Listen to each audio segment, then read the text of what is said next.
கீரை இல்லாமல் ஒரு நாளும் போகக்கூடாது. தினசரி ஒரு கீரை.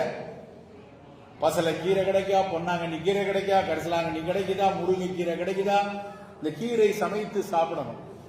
காய்கறிகளையும் புலாலையும் இருப்பதை காட்டிலும் அதிகமாக மைனர் மைக்ரோ நியூட்ரியன்ட் கீரையில தான் இருக்கு. ஜிங்க் சத்தும் செலினியம் சத்தும் வேற எதுவுமே கிடைக்காது, கீரையில மட்டும் தான் கிடைக்கும். நம்ம கோவிட் வந்தப்ப எல்லாரும் போய் சிங்கோவிட் மாத்திரை வாங்கி போட்டோம் இல்லையா? இந்த ஜிங்க் வேற எங்க இருக்கு? நிலக்கடலையிலும் கீரையிலும் தான் இருக்கு. அப்ப தினம் கொஞ்சம் கீரை எடுக்கணும். நம்ம வீட்டு பிள்ளைகளுக்கு இப்ப கை குழந்தை வச்சிருக்கீங்க, உங்க வீட்டுல பேரம்பேத்தியோ இல்ல உங்க பிள்ளைகளோ கை குழந்தை இருக்குன்னா 8ஆம் மாசம் சோறு ஊட்டும் போதே தயவு செய்து கீரை சோறை பழக்கி விடுங்கள்.